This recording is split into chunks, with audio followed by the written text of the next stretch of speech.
You I gotta be feel a Hollywood cat. Truly. yeah, yeah, dude. She's a she doesn't like being in Hollywood. She doesn't like being exploited. Actually, I had an audition for her the other day with her the other day. I had to hold her in my lap and pet her for Petco. Oh wow, That's awesome. Yeah, that's incredible. yeah. I've It had a was lot literally of bring your own cat. yeah, they were like, and tell us how your cat is, and I'm like, well, she's great around people. Like I'm not gonna, well, I'm not gonna say like, she'll tear the shit out of your arm if you touch her stomach. Like Sorry, I'm not gonna say my cat that. hates Hollywood, but I'll still bring her. My cat's a little bit Midwestern. That's She crazy like, though, because I guess an actor or actress would have better chemistry with their own cat. yeah, You well, know? yeah, definitely. Wow. Yeah, I mean they do a lot of real family casting and stuff as well in the commercial world. I'm talking solely in the commercial world because that was my only hope upon entering the world of Hollywood because there's nepotism runs wild. Oh, It's nepotism babies gone wild out here, okay? And like people are like, you don't even have to show your titties, and they're showing their titties anyway. Okay, yeah, they are. they don't even have to. But yeah, so commercials is a little bit more accessible for somebody like me who has no family in the business and comes from, Ohio and stuff, children of the corn style, what's up? And like so commercials, they want that Midwestern look a lot. They want that like everyday girl. They want that like somebody with like a little weight in their cheeks. Yeah. Somebody who looks like they could have a baby. Like The somebody people who looks yeah, the like they people at could home can kind of relate sustain a a little child.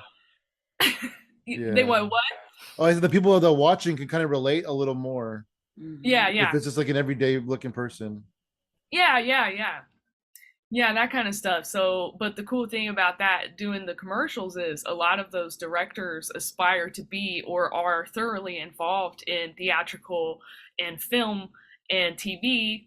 So, that's kind of like the territory that I've been trying to break into like my whole career, but I feel like I've been smart about it and dumb about it. Like the smart way I feel is like I'm like, oh, I went in through stand up and I went in through commercials. And so, like, I'm really like, I really know who I am. I'm very, like, I have a very unique personality. My personality is very, like, strong, that kind of thing. Whereas the average actor who went to Juilliard or whatever, might not have that extreme point of view, like that extreme personal, like, opinion on everything because they've been reading everybody else's lines for their entire career. you know? Wow. So Yeah. that's how I feel like I'm smart, but then I feel like I'm dumb about it because like the best way to get what you want is to just go for what you want, right? And not like go these roundabout ways. So I started out watching sitcom like it was a religion to me. I loved sitcoms. I love watching like I'm not now. I'm like I can't think of any of the sitcoms. I love sitcoms I too. loved Lucy, and Mhm. I love Yeah. Lucy, and I love fucking the neighborhood. I still love the neighbor. I love the neighborhood today, and I love like I don't know the The King watching the of little Disney Queens. Channel shows and just all. I can't even think of. There's just so many. I just watched them all. They're all a blur. King of Yeah. Queens, yeah, Yeah. that the I definitely grew up hey, on Nick at Night, which was yeah. all the old sitcoms, like the black and white ones and stuff when I was a kid. Keenan and Kel. I loved Keenan and Kel. Oh, I love that show too. That was my Yeah. entrance into actually when I saw Keenan and Kel, I cried tears of happiness and Oh. just like I'm almost thinking I'm like, oh my god, they're so funny. I hope it wasn't tears of orange soda.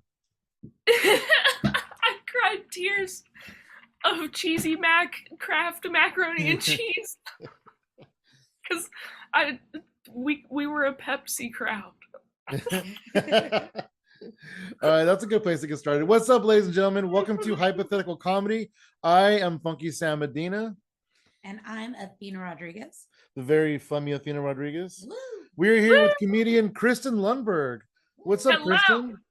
what's up, dude? I like how you started this podcast. You were just like, I'm gonna press record and we're gonna go with like a slow, it's like a soft opening. Yeah, I know. I really Bam. enjoy just kind of like casually opening it and just to kind of You get it get a little started. conversation in before we really like get into things. It's fun. It's fun. I like to catch I people like off that. It's guard. like you're like tricking us into being in the mood for it. Yeah, yeah. It's like I'm the doctor and I say look over there and then I give you a shot real quick and you even notice. That's exactly what that It's was. the closest I'll ever be to becoming a doctor. The sneak attack opening. No, No, I like that because I run a podcast myself. It's called Almost Be Closing, and it hasn't dropped yet, but we've recorded a lot of episodes. So I'm like, okay, we gotta get this out. Oh, that's but, awesome. Yeah, so I record with my friend Sarah Bugden, and we record sales people about their failures in sales. And we want them to talk about their failures, which is very, very hard for them because they don't want to admit when they fail. And some people will, but anyway, my point is like a lot of times I have to tell, like I have to clap, like hit record. Are we recording this? Like we'll get getting all this really good stuff, and I'm like, are we recording? Like you need to record as soon as we get in and sit down. Like. Like I'm like, Yeah. and they're like, "Are you ready to record? Is everybody ready? Who cares? Just record. Don't even tell them. Don't even tell them." There you go. I just stole your podcast model. I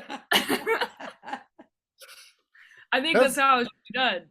That's a good concept, though. I took an online. Well, I guess I haven't finished it. I took an online course called Treating Sales Like a Comedian.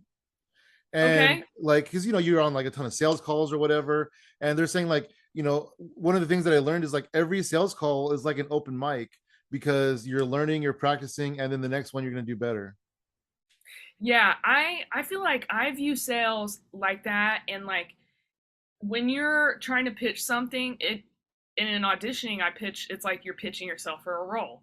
Auditioning, it's like you have to run the room. You have to come in, like we're not entering a lot of physical rooms right now, but I did enter a physical room, and I had this mindset where I was like, I'm Ellen DeGeneres, and this is my show, and you're a guest on my show, and I'm literally Ellen DeGeneres. So, like, I had this mindset. It's kind of crazy, but it felt really good when I went in there. It was like I immediately just started going into stand-up. Like they weren't expecting bits, and I wasn't doing like, I didn't go in like, hi, I'm Kristen Lundberg, and my hair is part Irish, part Cocker Spaniel, or what. I didn't do like my actual bits or whatever. That would be ridiculous. But they were flowing as if, like, it was just flowing like it was like it would at a comedy show, just very off the cuff. And I was like, man, I'm really running the room right now. And they really liked it, but I didn't book the part. Well, I'm going through a rough patch. We're all going through rough patches right now, I think. It happens. I was clearing my throat. Yeah, so wait, so do you do sales also? I used to do sales. Well, yeah, I don't really do it anymore, but I used to be in car sales. I wasn't doing the actual selling of the cars. I was selling hope. That's what they said. I was making appointments for people to come in and look at cars. Yeah. And then I would make commission if they would show up. And I make even more commission if they would buy the car. Oh my gosh, you would get commission if they showed up. That's kind of cool. Yeah. That's really cool because I think that takes a lot of pressure off of the salesperson. Mm-hmm. I think that's really smart for a company to do because it puts you in the mindset of I've already won. And when you feel like you've already won, you're going to keep winning. Like that's just like I'm almost like a safety net for the salespeople because the people who slip through the cracks, that's I get them. The people who put an online inquiry in and they're not, the salesperson isn't calling them because they're so busy. I call them and I go, hey, you want to come in? You want to look at this car? What do you have to trade in? All that fun stuff. So you would sell to you feel like you would sell to people where other people looked them over, maybe other sales rep looked them over, or you would just like dig deeper, and that's how you found your clients. Absolutely, because the salespeople kind of gloss over the people and go, oh, this person's not gonna do anything, and they just skip over. And I call them and I kind of get into the grind with them and find out what they're actually wanting and what they actually need, and if it's a serious thing or not. It's fun. It was fun. I wasn't making enough money, and the company kind of went to poop. You know, it happens. Okay, okay. I'm like curious about the company, but it's okay. What city are you in again? I am in. We're in Tracy, California, so we're about an hour from San Francisco. Oh, okay, okay. Wow, you guys are up there. Yeah, Okay, yeah, you we're guys are up northern. north. We're What is pretty it like northern 50 degrees California. today? Are you guys like It's pretty chilly. Yeah, we have the sliding glass door open. It's pretty windy. So if you hear yeah. a gust of wind, sorry. It gets Yeah, right. ridiculously windy Is he over farting? here. We haven't spent much time in LA. We did go to Yeah. in 2020. We were like, we're gonna go to LA all the time, and we went to LA in January Yeah. of 2020. We did Yeah. Spotlight Sunday, and Oh, then Spotlight. At the page 71 the lounge, page 71. yes, yes, In absolutely. Lankershim on And Studio City, I oh, think. Studio City. Yeah, yeah, yeah. Oh my God. Obey. Oh wait, what's his name? Anye. Yes. Anye. Oh Anye. yeah, yeah. I always He's an remember ex it because I'm 49er like, player. I always remember it because I'm like, you want it Inya or Anye? No, he was all about me because I went up there my San Francisco 49er stuff, and he was a former 49er player. He was a what player? A 49er player. Oh, really? I didn't know that. Yeah. Oh my God. We bonded over Okay. that. That's awesome. Holy And then shit. we went up to the Rainbow Room after that, and Oh yeah, there yeah, was yeah. Oh, they had their first open mic in over 7 years there that night. in 2020? Yeah, in Right? 2020. Isn't that crazy? That's what everybody was telling us. The first That's open so mic in funny. over That's 7 so years. Rainbow Room. Like things are going to shit. Let's make it worse. Let's throw more open mics in YouTube. Why not? Yeah. Let's really get everybody in their feelings right now. This is the time. Yeah, this is a good time. It was January though, so everybody So the shit hadn't hit the fan yet. Yeah, yeah, we yeah, weren't taking it that's funny. serious yet. Yeah, that's funny. Yeah, Wait, so that so was who was at the Rainbow Room? Was it? It wasn't Rick Thorne, BMX legend, was it? no, I don't think so. Okay. Maybe, possibly. Ron Jeremy was there, of course. Okay, okay, okay, Yeah, okay. we met one of our really good friends, Goat versus Fish. Yep. Dude, Goat we're versus dropping Fish. a lot of names here in this podcast today. I'm here for it. Hell I yeah. don't give a damn, man. I don't give a fuck. I probably couldn't name any other comics that were there that night though. It was a good verse. It was a really fun night. yeah. It was really good verses, yeah. Oh, such good verses. Yeah. He always- Verses. Yes, much. Except verses. I felt really bad because Goat versus Fish asked me to film a set, and then I got drunk and went outside and forgot. And he had somebody else film it though, and so it wasn't like terrible. I was like, oh my gosh, Any good comedian has their ass covered when it comes to that. Oh, yeah. Go versus Fish. He's a business person for like he knows what he's doing, and like right? yeah, and like so I know he had like 3 angles already set up before. Yeah. You're probably right about that. Because I do the same shit because I'm like, all right, and I gotta ask this person too in case Funky Sam Medina gets drunk and wanders off. Like we're thinking that shit. Any good producer is thinking that, I hella did. I went inside to have a cigarette, and I met some people, and we were just chatting. Yeah. And then Athena was like, "Hey, aren't you gonna film his set?" And I was like, "Oh shit!" Terrible. Terrible friend. That was the day I met him. He's like running with the camera, and it's all weird. It's like, oh fuck. Oh shit. Well, at first he wasn't gonna do a set.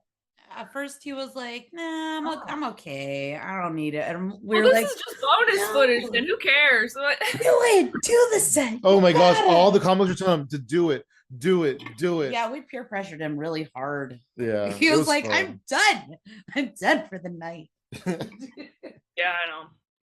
That's how I felt with comedy for a second there, but So you said you're from Ohio? I took a sabbatical. Well, you did? Yeah. Sorry, did you just ask if I was from Ohio? I did, but I want to hear more about your sabbatical first. Yeah, I'm from Ohio, but yeah, the sabbatical.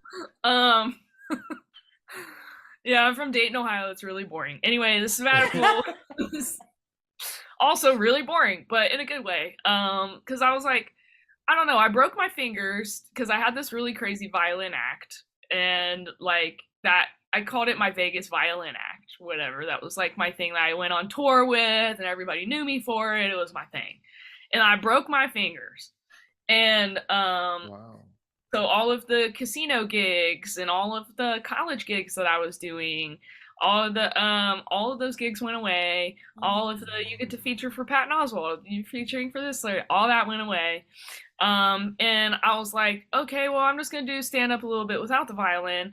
Well, that was fun and everything, but I realized I was fucking mad. I realized every time I was going to the clubs and stuff, I was like pissed. I was angry. Like, and I was like, I don't know why I'm so angry. Like, I'm just like, I just like don't want to be here. And I was like, I don't know, just like not about the fingers. I was like kind of happy to do it without the violin for a while. It felt like kind of nice, like a change. But then after that, I was like, man, this shit's getting old. I don't want to do this. So I took off like 6 months. I didn't do a single show. I said no to like everything. I went from like May till like now without doing any shows. So I don't that know was this year. Yeah, yeah. Thinking of not doing a single show. I mean, for somebody who performs a lot, and I'm like, yeah, to go from like that to nothing. Yeah. It was like, for me, it was like a relief. It was actually a relief. It let me focus more on acting and stuff, which is really more what I wanted to do. You know, circling back to the sitcoms and how I saw them as like organized religion back then. That was like that was my only sense of like normalcy and like how things quote unquote should be, or you know how, because they would deal with like moral concepts, and you know that was like all very highbrow art, like crazy information to me. So I was like, yeah, I was like, oh well, I broke my fingers, fuck it, fuck stand up, I'm not doing this shit anymore, and you know I'm just gonna take until fall, you know, because people were like, you're not gonna quit. Well, you can't quit, I'm like, yeah, I'm quitting. I'm quitting. You can't quit us. Yeah, I'm like, yeah, I can. Yeah, I can actually. You know, like I got other stuff. I got Mountain Dew commercial. I got a fucking Amazon commercial. I don't give a fuck. Yeah, I sold out. Yeah. Well, guess what? It's post-pandemic, and I need money. You know, so I was like, I'm gonna just chase after that for a while. Well, it was like that was all fine, and you know whatever. But I really started focusing on acting stuff. And I just booked my very first college student film off of an audition without knowing somebody. So normally all this stuff I've booked theatrically, I've booked because I've known somebody in the project or I'm producing the project myself. Or like, just some combination of that. But as far as my auditions went for like theatrical TV and stuff like that, it was like I wasn't getting anything. You know, like I wasn't even getting callbacks, not even for like the student films that didn't pay. And that does not feel good to somebody who has featured for Patton Oswalt and been on America's Got Talent and all this shit. Yeah. You know what I mean? I'm like, oh my God, something is wrong. So I took the sabbatical from stand up to train in the acting. And now I feel like I have like a little bit of refresh, like, you know, now I feel refreshed. I actually want to go back to stand up again because acting has been kicking my ass. I'm like, I just want to have it easy again. You know, remember when I was the funniest person in the room and I was always winning and everything? I want to go back to that. Yeah, now you can take a sabbatical the other direction. Yeah. Yeah, so I don't know what this conversation is about really. I'm like, this is about just like balancing yourself, I guess, like balancing like what you want to do, you know, taking out the shit, paying attention to what you don't want to do, even if it's something, because I feel like I was doing stand up out of habit, and it was like, dude, girl, you broke your fingers, and like like you're looking rough, and you're showing up to these clubs, you get pissed, like like wow. I think I went off, the final straw is like I went off in a cigar room. It was like, I was like, you guys are just smoking your cigars. Like, none of that shit is happening. Like, I was like, why don't you go muddle yourself a fucking craft cocktail, you bearded fuck. Like, I think I said that to somebody. Yeah, I kind of went like asshole mode. Like, I was doing a lot of roast battles too. That's another thing. I was like, fuck it. I broke my fingers. I was pissed, and I'm still dealing with a lawsuit from that. And not technically a lawsuit, it's a workers' compensation case. So you know how that can go. You know, they're gonna try everything they can to not get the liability. You know. Yeah, exactly. So drag their feet. So that's been, that's been happening underneath everything all the time. And I'm showing up in these, and I'm like looking at people's just filling up this whole room with smoke and nobody's even cracking a window. And I'm just like, this is like a metaphor for my fucking life right now. Like, I gotta get out of here. We had a gig in the same kind of predicament, but it was a dispensary. It was a dispensary lounge. And that sounds nicer. At least you get to smoke. Yeah, sure. Yeah, the laughs are very delayed. You have oh.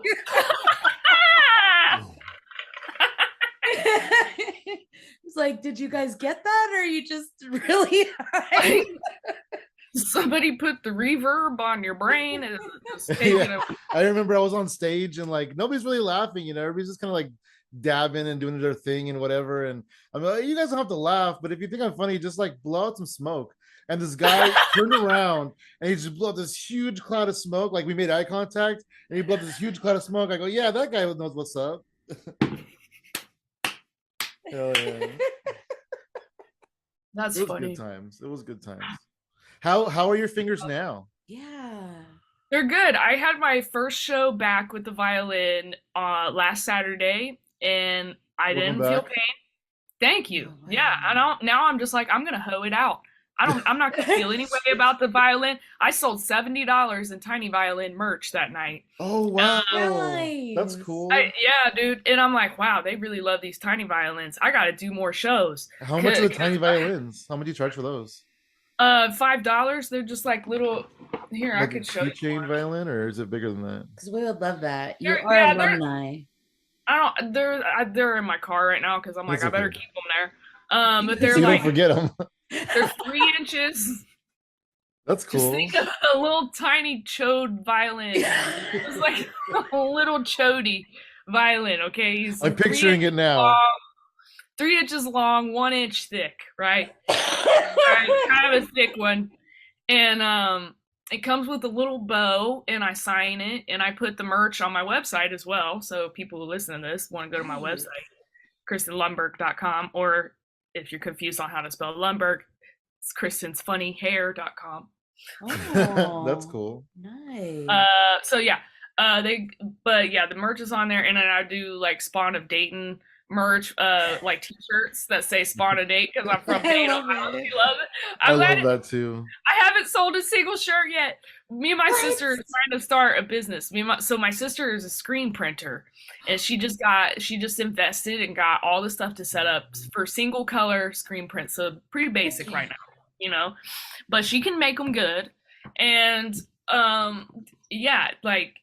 it just like has Ohio, and then Ohio's on fire, and it's a Spawn of Dayton, and they're really cute. But the thing is you have to be from Dayton, Ohio, or you know what I mean? So it's like we have a very specific market we need to get shirts to. Yeah. And we don't know how.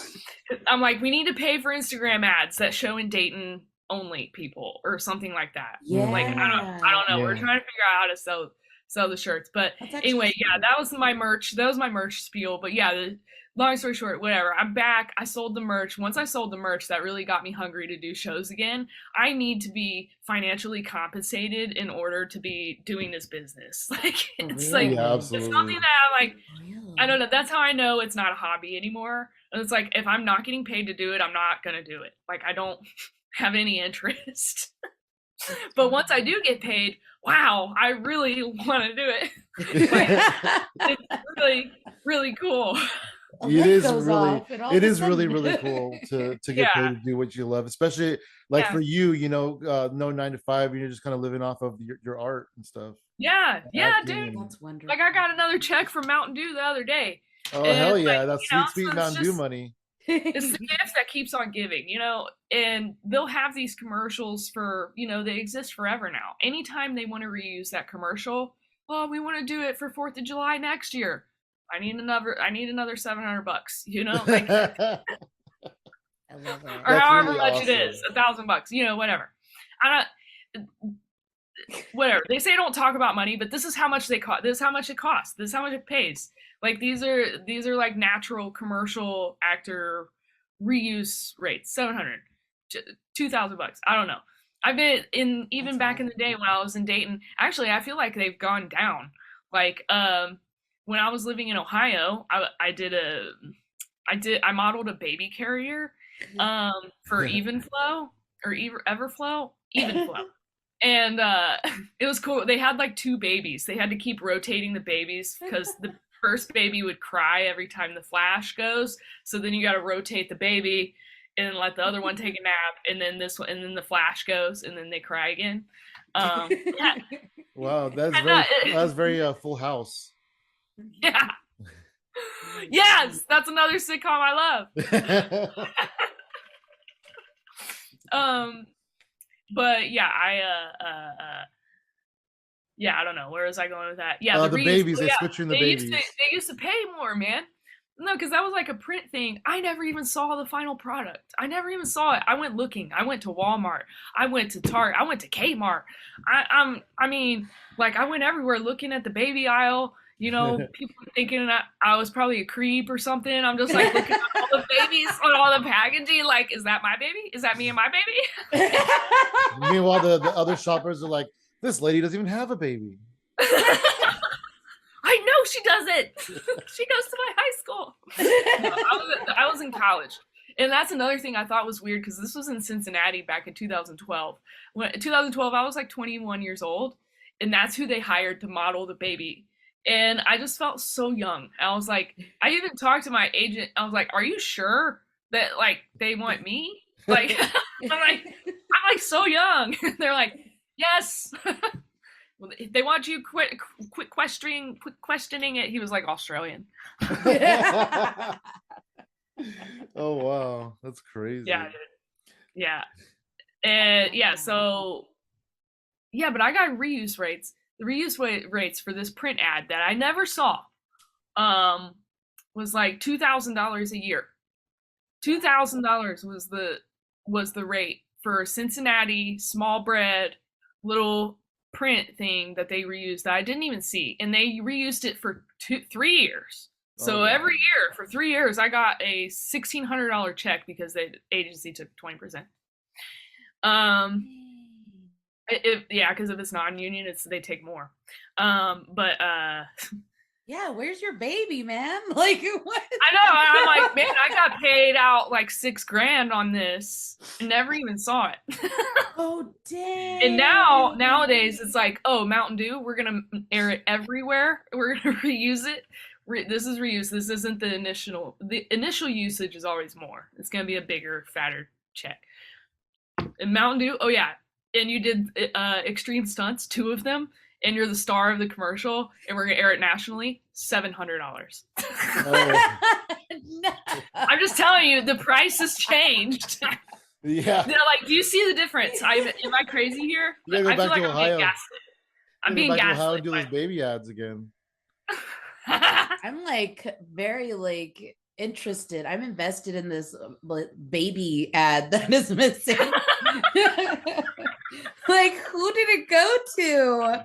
I'm thinking of like foster homes. Like, where did this ad target? It's probably just in Bosnia somewhere. Like, just some country we never heard of. Like, it's not even in this country, and they were doing God's work by repaying me and giving me the use fee that I deserved. And not chincing out on that, because companies do that. They'll try to just use your shit and be like, well, we didn't do that. We didn't use it. I like the idea of you being able to kind of work both muscles with the acting and then with your stand-up, and when to shift to the other thing. I think that's so important, because some people don't get that intuitive hunch that they should probably like start something else for a little while or look into something else that might bring them joy. And that's really cool to me that you did that. Thanks, dude. Yeah, absolutely. I think it was a combination of intuitive hunch and like physical godly force making it. Oh, I think there was a heavenly intervention. It is like, look, Kristen, quit being in a factory around all these men. Okay, no offense. I was, just saying, I was the only woman there. All right, you don't need to be the matronly. You don't need to be the you don't need to be the matriarch here. This isn't you. You don't Okay, need to get be out of everybody's South mother. Central. Get out of South Central. Go back to Hollywood. You're okay. You don't need to do this. And I was like, all right. There we go. Back to Because Hollywood. it was a cool exchange, but being in the factory like kind of kept me frozen in my career at that point. Like it kept me that being in that freezer was like freezing me in time because like I was on my routine and I was comfortable. Yeah. And I think this is why I think a lot of people do have the intuition to change or switch it up, but they don't because it's comfortable. Yeah, absolutely. It's just because you get a regular check or you get a regular whatever, and it's just safer. And it's easier to stay where you are. Yeah. Yeah. So, like, and I think it's completely natural. It's like, whatever. Yeah. You can live your whole life that way. Fine. That's cool.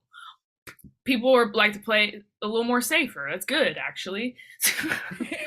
But I'm like Miss Daredevil making ice sculptures with a chainsaw over here. Yeah, something was bound to happen. So yeah, I fucked around. I found out, and as you do, and yeah, it kind of forced me to change as well. But I'm like, I'm not grateful I broke my fingers or whatever. Obviously, I really don't want that shit happening. Yeah.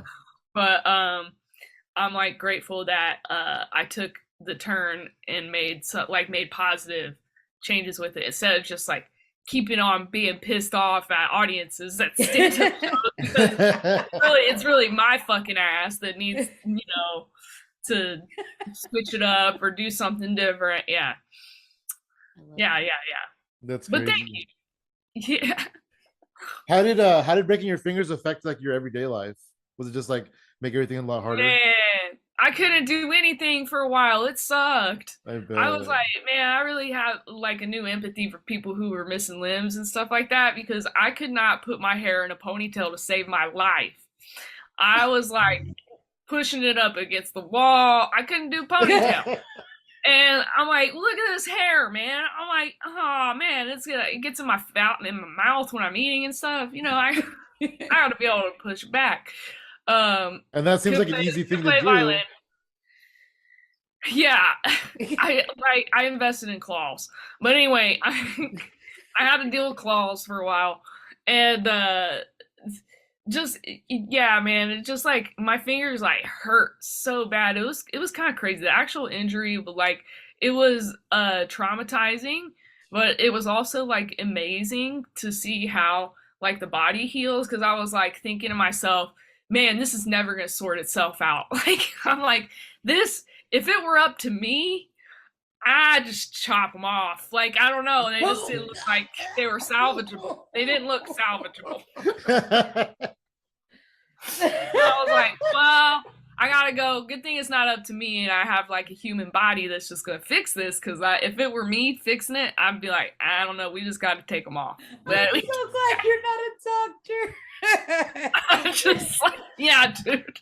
Yeah, look, if it's up to me, I'll just your chop finger it all hurts. off. Just cut it off. I mean, yeah, probably. It didn't even smash the whole hand. It smashed just the tips. But the thing is like it popped up all of these fingernails because it was like jumping off of a diving board, just like that. The fingernails just popped up from the beds. Oh yeah. I have no problem talking about it because seeing it was much worse. Oh my goodness. And I got a little bit of sympathy from my boss, but he had empathy because he was like, listen, when I was in a factory back in Germany, because my boss, the one who helped me with the ice sculptures, there was only me and old man Gavin. And Gavin had hip problems, so that meant I had to do a lot of extra. Okay. And so Gavin was like, well, I was in this factory in Germany and they had a slide that they would slide 400-pound blocks of ice down this hill and it would hit this bunker at the bottom. Well, he said he was hanging out with his hand on the ledge. He said that ice came down and hit his middle finger and it was like a hot dog exploding in a microwave. That's what he said. Yeah, yeah, that made me feel better. I Yeah, probably. when I was in the emergency room, something else that made me feel better.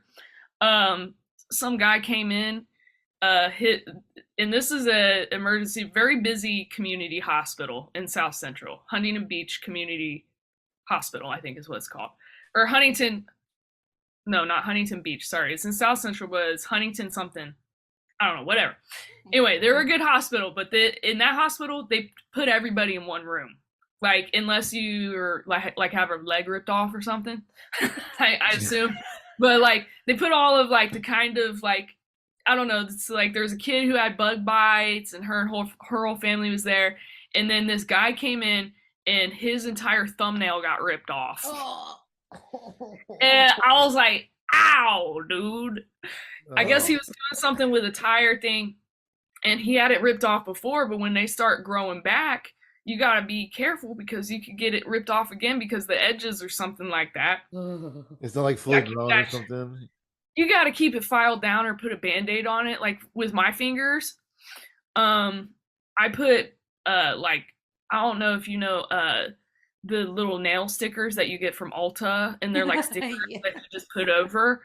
Dude, those were so perfect because while my nail was growing out, I didn't want the old nail to rip off while I was sleeping or something like that. And I put those on the entire way through.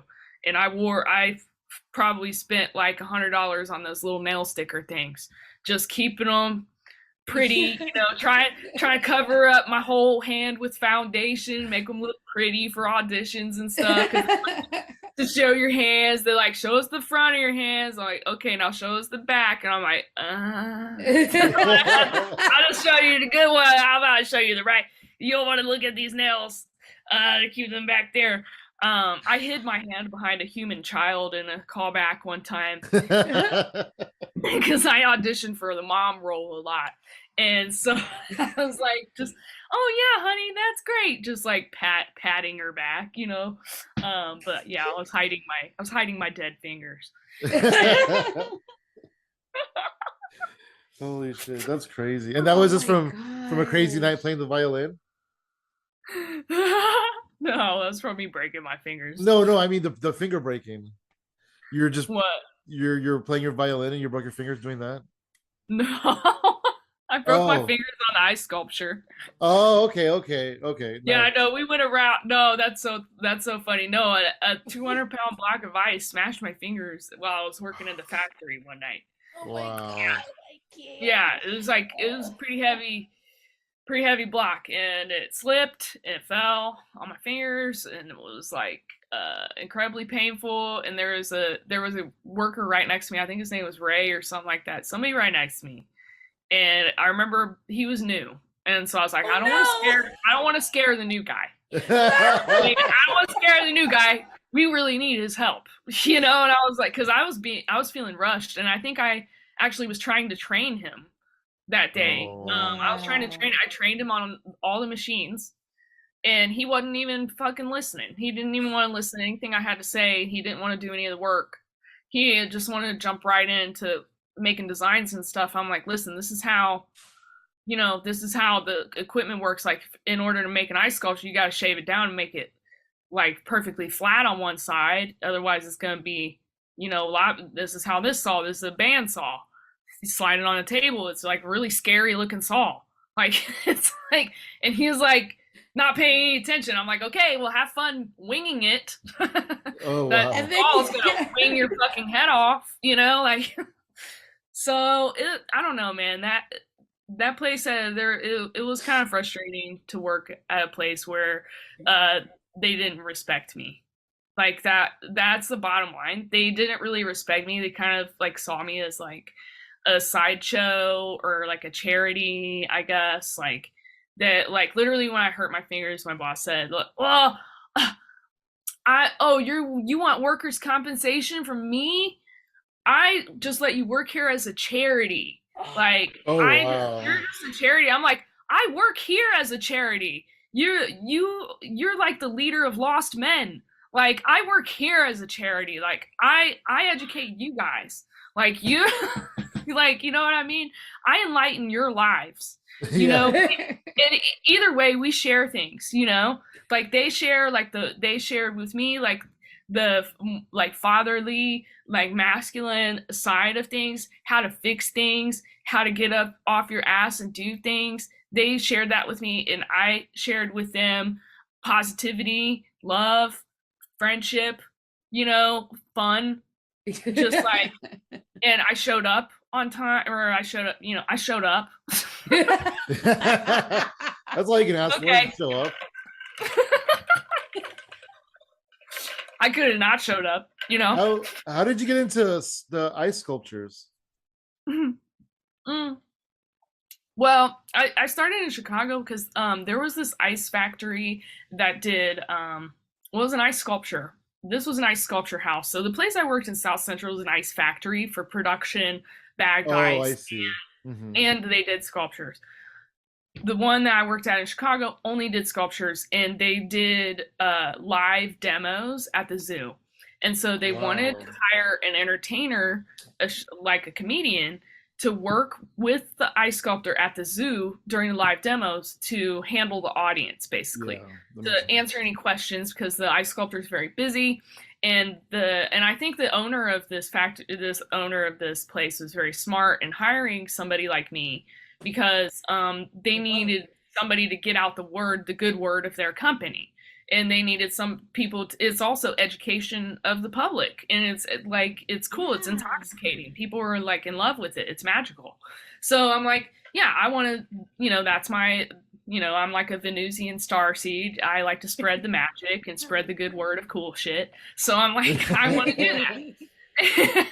And so I started working there, and I did a lot of watching of the sculpting, and I was like, dude, I could totally do this. Like, my grandma taught me how to use a chainsaw. I'm not afraid of it, you know? And like, they let me do some cuts every now and then, but they didn't really let me get my hands in there. The ice sculptors, I feel like they were very scared somebody was going to take their job, because it's a very niche job. They're like, no, only 4 people in the city know how to do this, and if more people know, we're not going to make enough money. So just like, they kind of like, it's a very coveted spot. So I respect that, and I enjoyed watching, and ultimately it's really hard work, like, and it's a lot of pressure too, because like, if it breaks, you're fucked. You just need a whole new block, and guess how much that costs? Like, a lot of money, you know, like, so it's like, so I just learned there. And then when I moved to Los Angeles, he was like, you need to call an ice factory and try to get a job there. And I was like, you're crazy, bro. And I'm like, they're not gonna hire me. And like, you know, I was like, really? And he was like, yeah, well, ice sculpting is so popular in Los Angeles because, you know, ice is like a delicacy out there. And, you know, it's like, it's like, you know, whereas in Chicago, people were like, oh, great, more ice. Like, you know, I mean, I can see that, you know, people are a lot more fancy in LA. People are so much more fancy. Dude, I made like 7 ice sculptures for Ellen DeGeneres. I'm not even kidding. Ellen was a cold bitch inside through and through. Okay, she ordered a lot, and I made them gladly. I wanted to be there. I wanted to get on her show somehow. I wanted to go like deliver it or something, you know, try to get in. I thought maybe this is the weird back way into Hollywood. Maybe this is the weird back way into auditions. You know, maybe if they just see this weird ice sculptor girl that shows up, and like, maybe somebody will be inspired and like, you know, want me to come in and read, or, you know, these things. And I'm like, this is not happening. It don't happen like, it ain't gonna happen like that. That's not gonna happen. No. God said no. Did you get to meet her? No. I tried to meet Biz Markie. I went to deliver one. I went to deliver Bismarck, while he was alive, and it was. Wouldn't that be weird if it was after he died? Yeah. And, oh my god! Now we know why they needed the ice. So. Dang. No. Yeah. They need to preserve him. This is horrible. Okay. All right. Now that I've stated it, we can move on. That's hilarious. Okay. No, Biz, he was having a party on some rooftop out in Hollywood, and I made his name in ice. I just wrote like all the letters, like B-I-Z, Wow. Marquis, and we got him all set up, and I was there with old man Gavin. You know, he was my ice guru, and he and I waited for hours for Biz Marquis to come out. This motherfucker never even joined his own party. He was tied up the whole night. I was like, Wow. did he ever even, dude? I was making connections with people and stuff. I'm like, what do you work? Where do you work at? And like, like I did, and I was enjoying the free alcohol. Oh, that was nice. That was nice. They had the free open bar, and I'm just like hanging out, like sitting there in my ice factory uniform, like my little, it like was my steel-toed boots, and, With like all of Bismarck's friends. yeah, with all Bismarck's friends, and I'm like kind of like cool, chill. Nobody really wanted to talk to me very much, you know. They're kind of like, "What the fuck are you?" And I'm like, "I made that," and they're like, "Oh, really? You made? Okay. Oh yeah. What else do? Do you fly off? Can you fly too? Or like, you know?"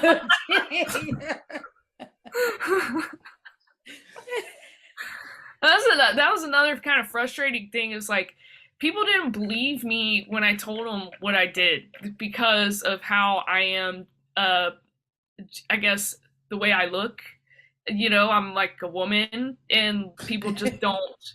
They don't connect. They do not connect, and they're like They can't connect it. They're like, wait, so with a chain, you make okay with a chainsaw and all that stuff. Like skeptical, like all the time. Oh, really? You seem to be saying a lot of stuff. You know, sometimes they'll say something like that when I would explain. Even when I was doing stand up and I had bits about it, like I had this one bit where I'm like, yeah, I'm an ice sculptor. I work in an ice factory with all men, and I don't know. I would just like say stuff like the cat call me all the time, and I threaten them with death. And then like, you know, like one time I had to make an ice penis. It was harder than I thought, you know. And all the men were coming in. They're all jealous. Everybody's jealous, and they were saying it was too big. And I'd tell them it's okay. It'll melt once it's in your asshole. You know. Stuff like that, like dirty jokes that you could only think of if you have worked in an ice factory, like things that are like highly specific, like you know. And there people will be like, do you really make ice sculptures, or you just that's just a hobby, you just kind of know how to do it, you know? And I'm like, no dude, I really made them for like Biz Marquis, Ellen Jeanette, like all these people. And it's like I'm still, even with all of those truths that are my truths, people think that it's like that I'm like making it up, or like, you know. And I'm just like, dude, why even do it if I can't even reap the benefits of having the glory? Like I should at least get, you know what I mean? They should, you know, some people will be like, some people will believe me, you know, oh that's really cool, you know, and they want to, yeah. Then like, you know, I just like want to spread the magic and like open worlds, but some people are just like want to be in their fucking closed world where that shit doesn't happen. Like it's so like, obscure. And like, why would yeah. anyone flex like that? And yeah, like why? Like, yeah, why would I make up a flex like that? Yeah, that's so weird. And you're over here like worship your ice queen. I really think it's like a movie in the making. Like the thing is like I am such a performer. I liked, in a lot of my work has to do with performance. I don't like to sit there and write anymore. Like it's just not really a thing that I find myself doing, or nor do I really want to do. So I'm like, man, if I could get somebody who could write this story, like just sit down and listen to me, or come to one of my shows and just fucking listen and believe me. Like if I could just get somebody to do that, like we could make a really cool movie. Like, you know, I think it would be a cool movie. But you know, like this girl just comes in and it's like macking all these ice sculptures, like just and these dudes just like harassing me all the time. They would harass me like all the time, and sometimes it was really fucking annoying. And there's been times one guy touched me. One guy touched my like oh my God. side area. Oh no. Another guy tried to kiss me. He tried to pull me in and kiss me in the back, and I was like, an ice "The fuck are you doing?" And then I was like, I'll fucking kill you, dude. Don't touch me. I think I said that. You promised death. And then I felt bad. And you know, and I was like, oh Oh, shit, I was too hard on him. And, just, I'll just, we'll just still be cool. I'm just going to pretend that didn't happen, I feel like oh. your life really writes itself, because I can imagine that, and then the up to the point where you're trying to train this new kid and he's being very flippant about your advice and everything. You're like, look, this is serious. You can hurt yourself. And then you hurt yourself. And then I hurt myself. And then you kind of have to retire from ice for a while. Yeah, it's a great story so far. Yeah. Oh my God. Oh, and then my boss was like, "Oh, you want any money? Let me know." And then so I let him know, but I don't think he liked that. So he didn't give me the money. He didn't even want to negotiate. I was like, "You want to negotiate?" I don't know. I'm kind of gangster. I'm like, "You want to negotiate or take the weekend to think about it before I file a thing?" And Starbucks like, gift cards. Yeah, $25 at Starbucks. Anything. He didn't want to negotiate nothing. I'm like, okay, all right, well, that's fine. Well, then he threatened me over the phone and said, well, if you want to file this, if you want to go and get workers' compensation, I swear to God, you will never work at another ice factory in this city ever again. Wow, blackballed from ice. Yeah, I know. I was like, you don't got to threaten me with a good time, bitch. I don't care. Can't even buy ice trays at Safeway anymore. Dang. But you have it. You can have it. You men can have it. You can have it. Sorry, I'm being a bitch. You'll never work ice in this town again. You promise? Please. I mean, it was a cool job and everything, but it was hard. It was cold. It was miserable sometimes. You get a lot of slush on you. You get wet. You get uncomfortable. I'd have to go home. Imagine making an ice sculpture, then having to go play a violin afterwards, right at a show. Having your lips blue from being in a freezer for like 6 hours. Normally, I worked like 6 hours at a time. If it was really going down 8.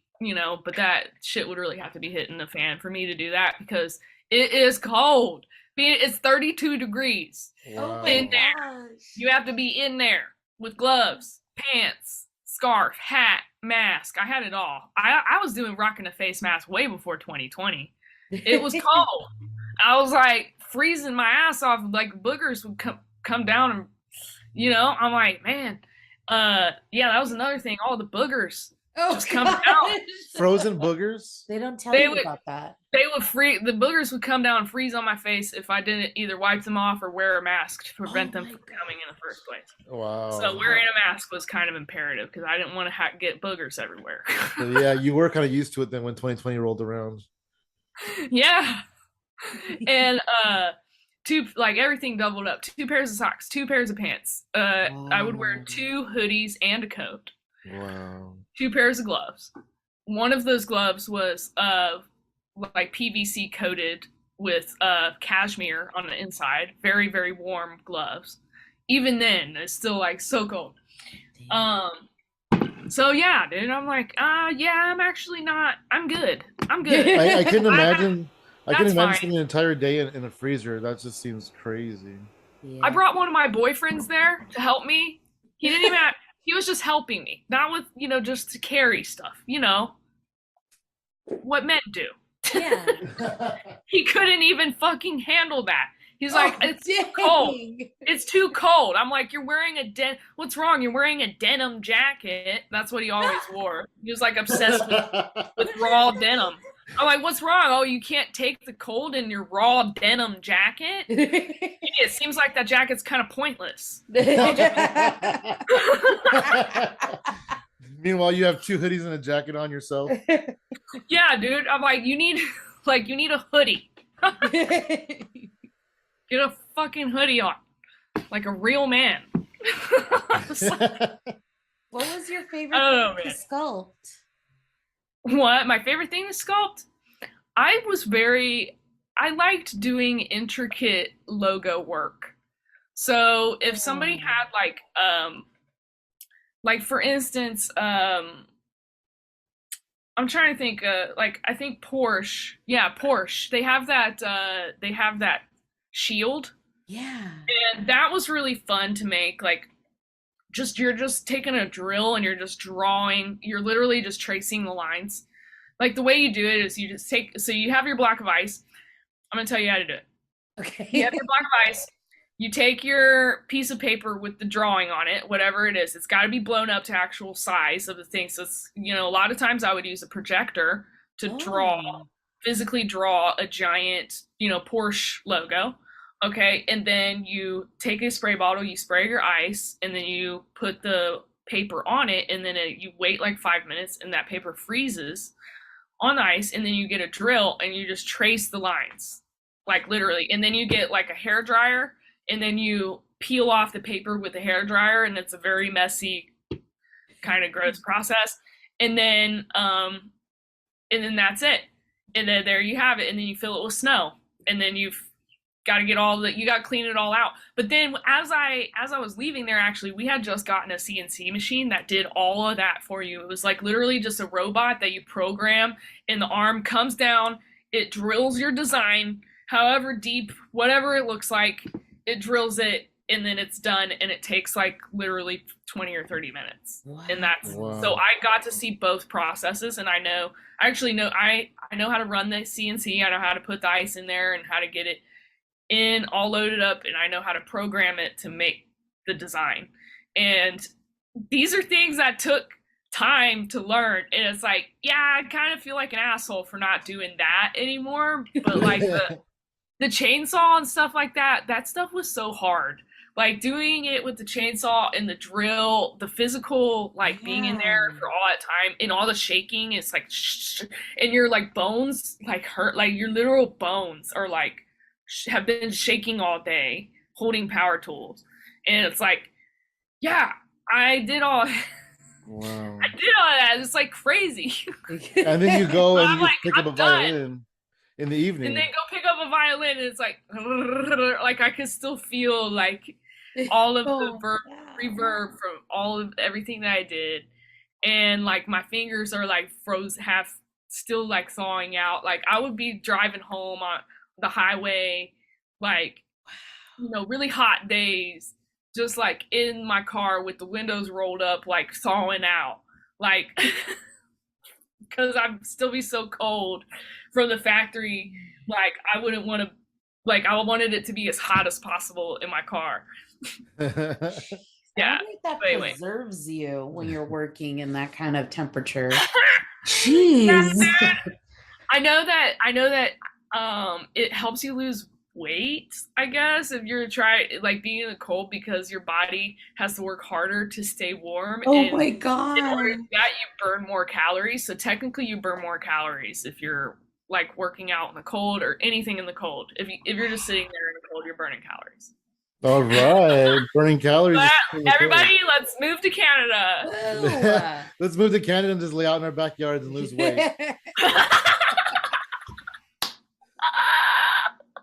Hey, so Kristen, I say this with the most respect possible. You are a maniac with your energy and the violin. I remember some Zoom show. We fell in love with your comedy. Does the violin come into play first in that situation?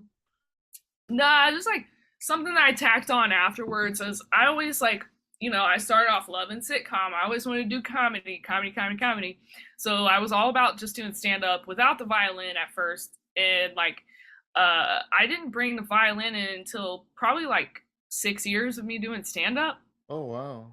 And now I would say we're about even, like with the violin plus. Nice. So that it's been like probably like 12 or 13 years I've been doing the act. But, yeah, dude, the violin, now it's like, I had a love-hate relationship with it because, there's a certain thing that happens when you have a violin and you come around a bunch of comedians who don't have a violin. And that is, sometimes it's respect. Sometimes it's loss of respect. Sometimes it's like judgment of, oh, this is going to be like some musical comedy thing. And then people put this kind of, I don't know, this kind of layer of like, oh, this isn't going to be funny, this is just going to be cute or quirky. And then so like I felt the need to really rebel against that, and so my show is more of like a punk rock show. I feel I it's can see like that. a, yeah, and I specifically want to be on punk rock shows and try to market myself to people who are into, you know, the edgier culture, um music culture, um because yeah, music was a big part of my life before I got into comedy. I started doing playing violin when I was 12 and was in orchestra all throughout like school and like middle school and high school. And then like once I got to college, I just kind of dropped it. And like I would play, I didn't drop it right away. Like I played for the Salvation Army, like outside of Kroger's and stuff like that, like collecting money instead of like ringing the bell. Like I would play the violin, and I had like Oh, gloves on, and so I'm used to playing the violin in weird situations. Like I don't shy away from it. Like I use it as like it's almost like a weird torture device, or a way to even a way to punk people in a certain way, because people are not expecting a violin, especially at a comedy show, you know. So I see it as like an act of rebellion in that way. And then inside of like rebelling from the norm, I also have to rebel from the comedians, because they're gonna expect like this like hokey kind of like, I don't know, I don't yeah, know, cutesy is a good way that you yeah, said like it. cutesy or something, you know, like that they're gonna get, I think, more likely gonna get with a guitar Yeah, person, and you you're know? more like in your face. Yeah, I'm more, yeah, and I take it, Animated. Animated, yeah. Animated. yeah, Oh man, I animated. love it. That's like half of like my favorite Oh, part of your comedy. thank you. Thanks, you guys. It's really awesome to be like in good company of, you know, people who like my work and stuff. Yeah. It's nice. Yeah. It's nice to be reminded that I still have like fans and all that shit, even though I took a break, and it was like, yeah, it's been a roller coaster. Hell yeah. What would you say a lot of differences are, or maybe even parallels to playing violin like for serious and then playing it for like comedy? Oh, I think like, I don't know. The main difference is when you're like, okay, so if you're a soloist and if you're a comedian, you are still putting on a show. You know, you still have like as a soloist violinist, you still have the responsibility of putting on a good show, or a pianist, or any kind of like ist. Um, so, but the I think the difference is the pressure to make the music good. So, like when you're a comedian, like, and you mess up, it is obviously it's got to be used to make it funnier somehow. Otherwise, it's kind of like, wow, you're taking yourself really seriously up there, you know, and it's gonna be awkward. But like, messing up is it can be funny. Like I don't want to mess up on purpose. Obviously, I want things to like, I like to do my work with integrity and try to make the song as good as possible. But there's less pressure to mess up. Where I think a soloist is like, they got to get all of those notes. They got to hit all those notes, and like that's their job. You know, it's not my job. So I guess that's the main difference. um, but like a soloist, you know, their job is a little easier too, in the fact that they don't have to make people laugh, which is incredibly hard so, for some people, you know. So that's like a little pressure taken off of the soloist. Yeah, That's awesome. Did yeah. you I can't think of any other difference. Yeah, I don't know. did you start comedy in Ohio, or did you just come out here for it? Yeah, yeah. I started comedy in Ohio. I was pretty young. I realized I wanted to do comedy in some way, shape, or form. I was like 16, I think, where I was like, oh shit, and it was kind of like a heavy feeling. Like it was Wow. like it wasn't like it was kind of like, I need to figure out what I want to do for the rest of my life. But it seems like the only thing that's working, the only thing that makes me like feel good, and the only times that I win are when I make people laugh. And Yeah. it was like, it just seemed like that was a natural thing for me. It didn't feel like, oh, I'm really gonna be forcing that. I want to be funny, damn it. I want to be funny. Like it wasn't like It was like, oh shit, I'm funny. There's no getting around it. There's literally no getting around it. I'm either gonna do it or I'm not gonna. It felt like I guess it felt like if I didn't do it, I would be doing a disservice to Yeah. everyone. To yourself and to the world. Yeah. Yeah. Wow. That's amazing how at such a young age you decided to like to just go for something that you wanted to do. You know, a lot of people don't really know at a teenage years kind of what they're going to do for the rest of their life. Again, that intuitive spike. Yeah. And trusting your gut. Yeah, you trust yourself a lot, which is amazing. Oh, thanks, dude. Yeah. I trust I think it's like, I don't know. It's like, it's kind of insane the way that I trust. I'm like, I feel like any like person who's really grounded in reality might take a different route. I mean, yeah, probably. But I have like crazy faith. Like I just like I'm like I don't know. I feel like it was something that I was meant to do, and so like it's like oh, I better do it because otherwise I feel like it would be just like wrong to not. Yeah. I don't know. Absolutely, absolutely. Like Hell yeah. That's awesome. So hey, I guess like to manifest a couple things, what are some things that you haven't done yet that you really want to do? I want to be in a sitcom. Woo! Hell yeah. Yeah, like I've been auditioning for The Neighborhood and Laxman Lopez, those shows. I think I had an audition for an Eddie Murphy movie that I thought that I would be good for. Didn't get it, but that's okay. But that's what the acting classes are helping with. So I know, like, you know, because it's very different from commercial acting. Commercial acting, I rely heavily on my stand-up and improv training. Stand-up and improv meaning they want to hire a spokesperson, somebody who's well-spoken, who can speak for themselves, who's a personality. But with these fucking shows, I'm figuring it out. Like I want to be a part of that. I want to be a part of a functioning team in society. Like, you know, like a family of some kind. You know, that was something that I didn't have like a functional family. I had a very dysfunctional family growing up. So seeing that teamwork, and I'm like, you know, maybe I don't have like the inner workings right now that it takes to start a family of my own. You know, maybe I don't have that right now, but I could play it on TV and I know what it looks like. Absolutely. Yeah. And I am a good mom, actually. I have a cat, and I'm a cat mom. So there you go.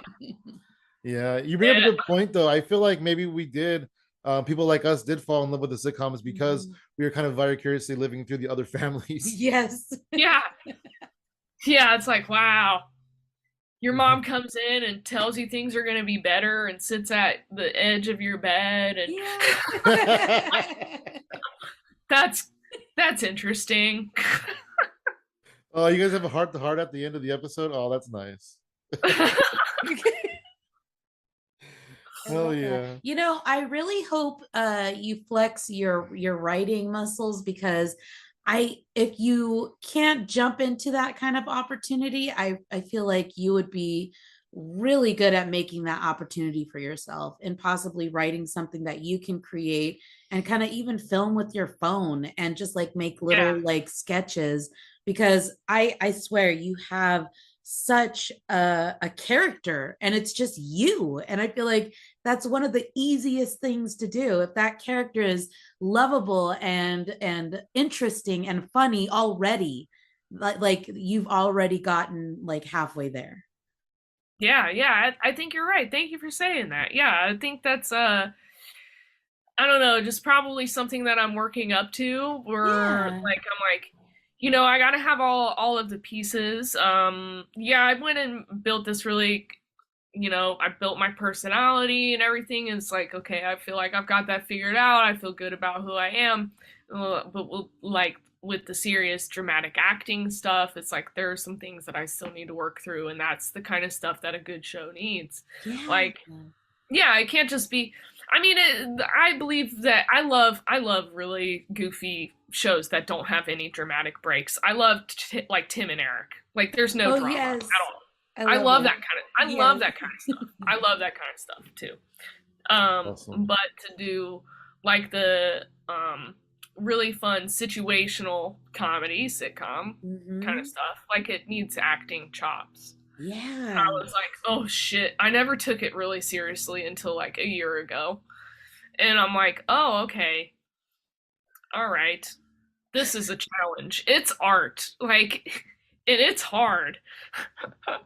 I just found out that sitcom was situational comedy recently. I heard situational comedy one time. I was like, oh, that makes sense. I mean, I think it's situational, but it's also relationshipable. Relationship. Yeah. It's relationship comedy. I don't know, like with sitcom, it's situational comedy, but it's within like familial relationships, you know. Yeah. It's not just random things happening with random people that don't know each other. There's so many things I want to. Oh, sorry. Go ahead.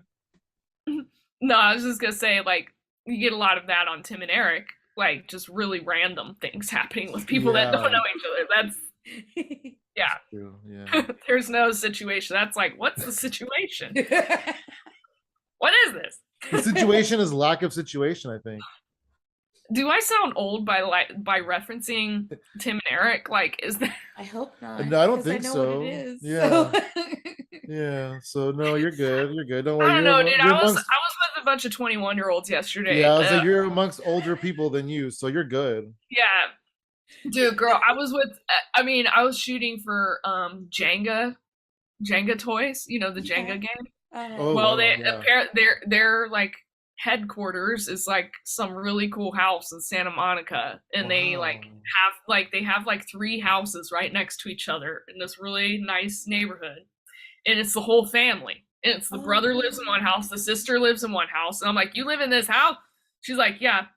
I'm like, how old are you? I'm like 20. And I'm like, you live in this house? Oh my God. The whole house. Wow. I'm like, wow, it's Santa Monica. Okay. I'm not jealous. I'm just shocked. I'm shocked. Okay. Because this is like, that's like my dream. That's like my literal dream. I want to buy a house, and I have money. Yeah. I have money to do it.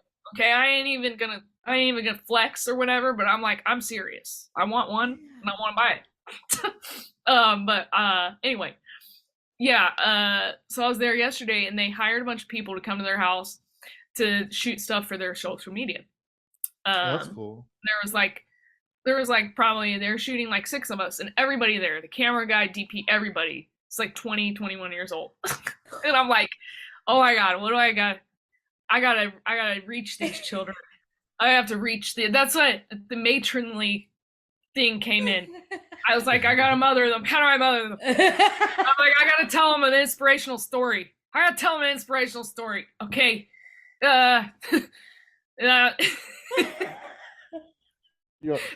some other things too. I told him about how I broke my fingers. I was like, yeah, kids, and that's why it's important to take a break before God forces you to.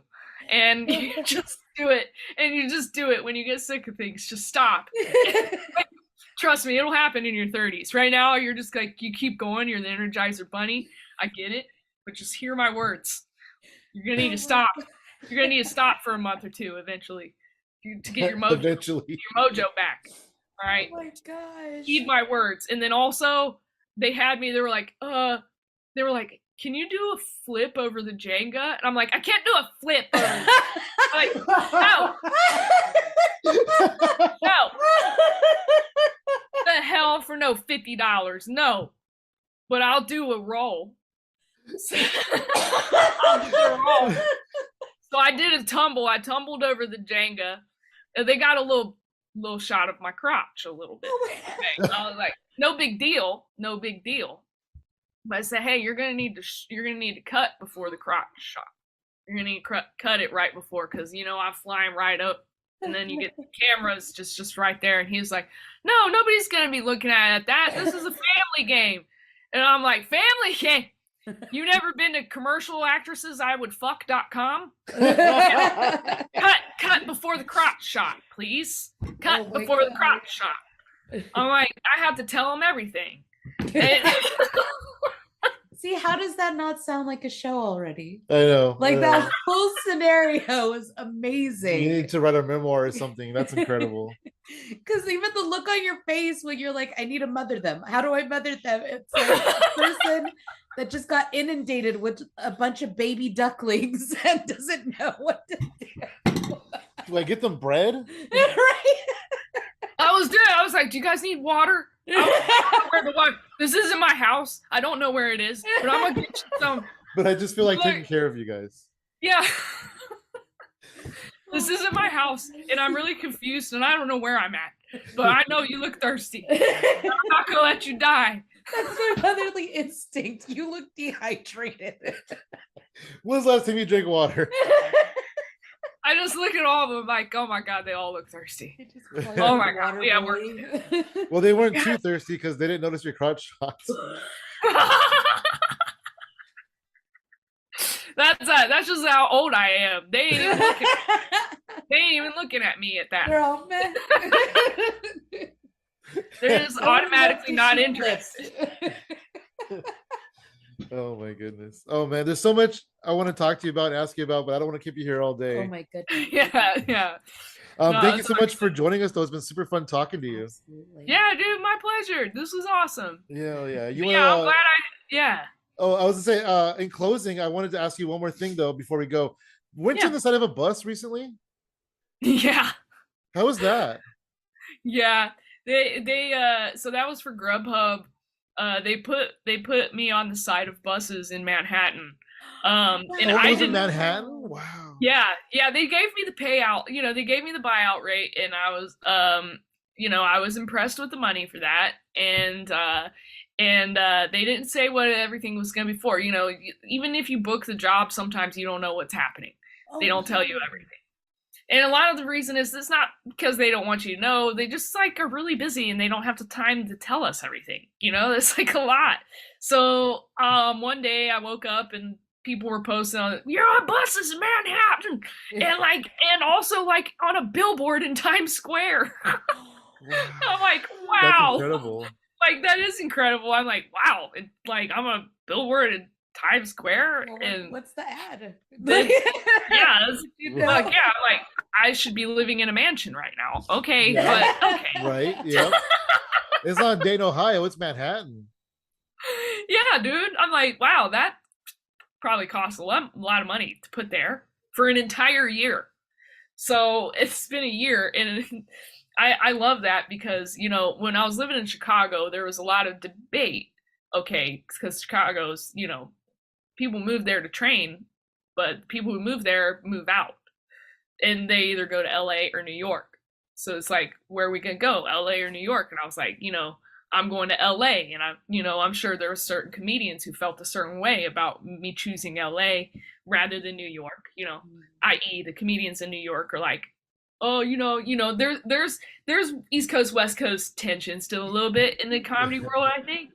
So it makes me feel good to know that all those comedians that moved to New York had to see my face. Hell yeah. Should move to LA. I don't know. Should move to LA. I don't know. Right? They should move to LA if they want to get on buses in Manhattan.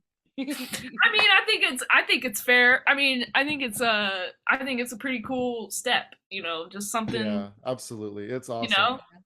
Because it didn't happen from me doing stand-up comedy sets. Unfortunately. That's not how there's a lot more that went in. I had to be in the right place at the right time with the right people in the right whatever, you know what I mean? Like all that stuff. And then it just happens that moving to LA was good for me because I look a weird way.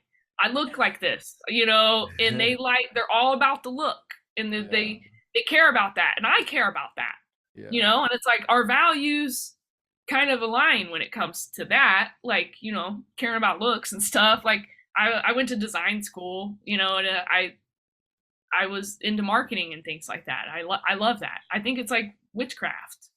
Yeah, It's like, yeah. you definitely stand out. The look, the personality, the violin, everything you do is kind of just different. Yeah. It's amazing. That's great. Thanks, dude. And the yeah, fact but that the you're bus so thing, the confident bus with thing. yourself. What'd you say? Oh, and I was saying, and the fact that you're so confident with yourself, it just like, it's so inspirational, man. Like that, we Oh, need thanks. people like you around. So yeah, if you hadn't gone the route that you did, it would have been a disservice. Yeah. Oh, thank you. Mhm. I appreciate hearing that. Yeah, people used to kind of laugh at me when I would tell them that stuff. I'm like, no, this is real. Like, I Yeah. feel like a spiritual way about it. Like, I don't know. So yeah, the bus thing was really cool.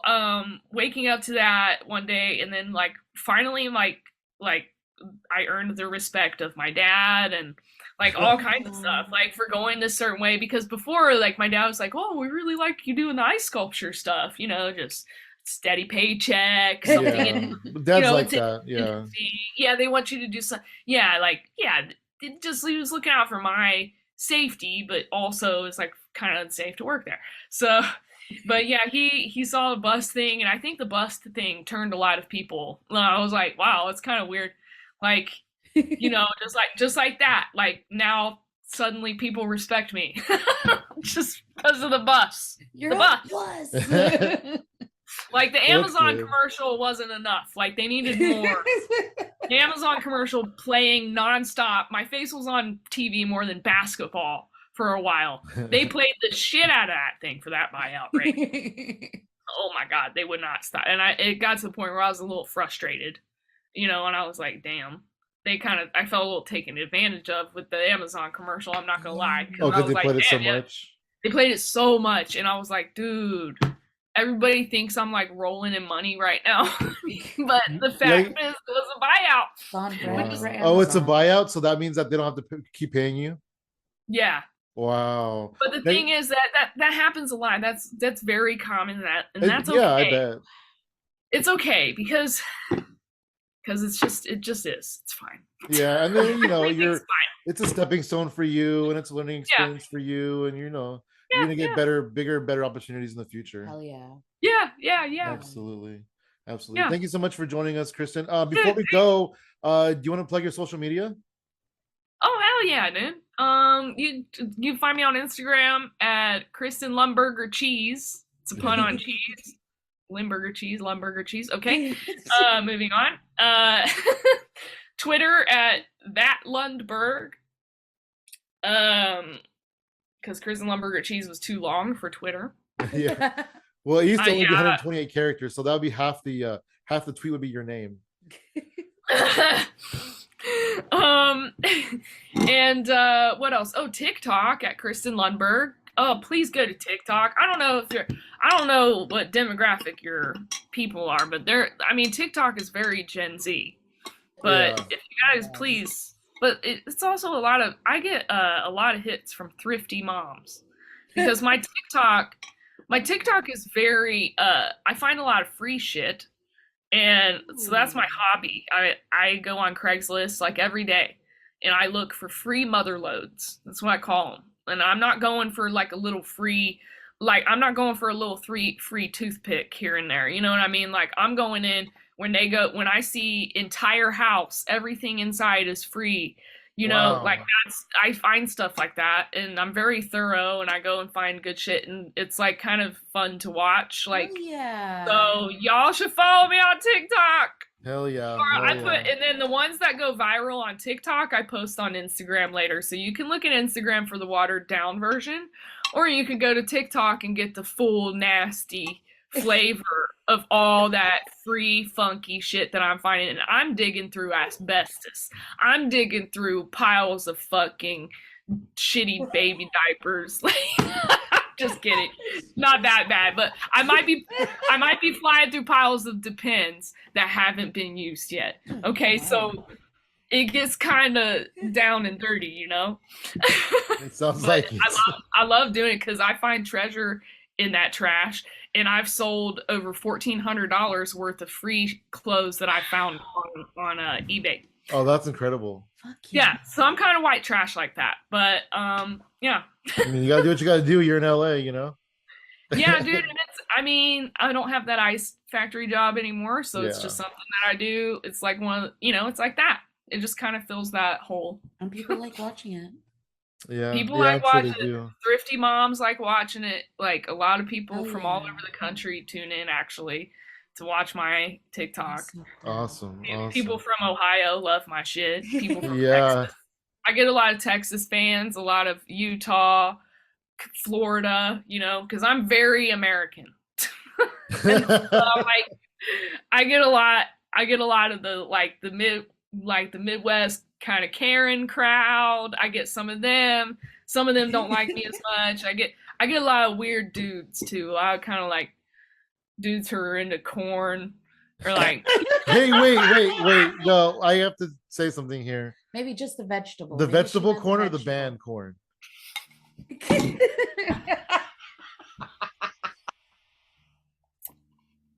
corn's not a vegetable, first of all. Oh, I'm Oh, sorry. dude. I It's apologize. a grain. It's a grain. I need to go alert. I know it's grocery stores to confusing move because those. it's fresh. I know. But I'm talking about the band Corn. I am so sick of that Corn song. Which one? It's corn. It's a big old lump with knobs. It has a juice. It's overplayed. And every company is using it to put in their little email mailers. They're using and abusing that kid. Okay? And even Chipotle fucking used him in an ad. Okay, they paid him. They paid him one, but probably $2,000. Oh my god. They Hopefully it said wasn't they a paid. buyout. Oh, it was, honey. I'm sure It was definitely. It was 100% a buyout. Because that kid he don't really have an entertainment career, but he could now. If he wanted, he could. He could be the my corn kid, God, yeah. that song is so played out, and being from Ohio, it's offensive. It's offensive how much they're playing it. It feels like we're being made fun of yet again. Midwest corn is the butt of the joke. Ha ha ha. People from Midwest are so simple. That's what it feels like. If you have a lot of people on TikTok from Ohio watching your videos, do you ever wear your Spawn of Dayton shirt on your TikTok? I just started advertising it, putting it up there. That didn't get very many views. The only thing that gets views, the only thing they care about, they don't care about my comedy, my merch, nothing, my films, commercials, any of the cool shit. They only care about me finding free mother loads. It's the only way I'm gonna make it on TikTok is if I keep posting. I'm like, people, I can't find a free mother load every day. They don't come around every day. So I don't post every day. I mean, everybody has their thing with TikTok. Like some people say, "Oh, you have to post 4 times a day. The algorithm, blah blah blah. It sucks." I've heard that, yeah. I can't do that. I tried it. I can't make it work to save my life. And I want to do things where and still retain my happiness. So I post on TikTok whenever I damn well feel like it, whenever I find a mother load. And then I will get all the clicks and views, and then I'll get the follows and everything else. But it's only when I find a good mother load, and it has to be a good one. It One can't thing, be one thing you could do is you could break the mother load down into like 3 parts, so people like are anticipated. Oh, I do. Back. I do. Awesome, I do. Awesome. That's so I'll film me finding the posting. So I'll film me finding the posting. Oh my God, I'm gonna go here. Follow me and find out. I always say follow around and find out, like what's gonna be. And then then I'll do a live once I get to the mother load. Wow. So while I'm going live, people are tuning in, so I'll possibly get followers from that. Yeah, absolutely. And they see everything. And then the hard part is downloading the live and taking clips of things. Oh, you can download the live? You download the whole live, and they're available for 90 days after you film them. Going live is a good way to make followers because because TikTok is really pushing the live right now for whatever reason. I don't know. Anyway, like I said, I don't care about their fucking formula anymore. I know my formula, and it works. It's the only thing that's gonna work for me. And I'm fine with that because I don't want to be on TikTok all day every day. that was annoying. It's addicting, definitely is. Yeah, it's cool, but yeah, when you're getting like all those millions, like I'm not getting millions of views, but like hundreds of thousands of views. I think I have one video with 1 million views now. Whoa, But anyway, yeah, like so sometimes they go viral, and I'm like, it's always when I'm finding weird shit. So that's interesting. That's cool. Thing. Yeah, and I'm like, but then I'm like, kind of that girl that. Then people are asking like, what do you do with the stuff? And then I have to show videos of me donating it, because otherwise they think I'm like an evil eBay reseller, which I kind of am, but people don't like that. They don't like that on TikTok. They don't want to think that I'm selling the stuff and making profit. They just want to see me as a magical unicorn that just gives everything away. Oh, wow. Heaven forbid I make $1 for all the effort. Heaven forbid. I thought this was America, but I don't know. I'm sorry. Trying to live the American dream over here. Am I a Karen for wanting to make a buck? I don't think so. But anyway, it's expensive to live out here, man. Yeah. Oh yeah. Absolutely. Dude, I could keep going on and on, but basically, I make more videos out of the one is what I'm trying to get at. So then I make the live. So then by the time I get to the live, that's 2. Then third is posting the best of. Then fourth is posting me doing a fashion show.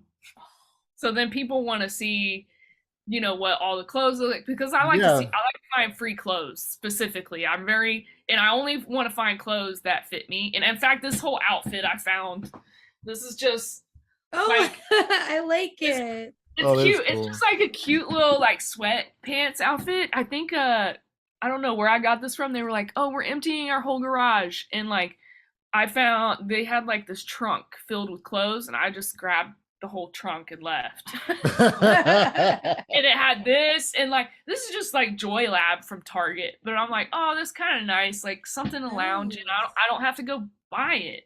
Because everybody's giving away their shit, because all these supermodels and everything else, they all get old and fat too. Yeah. And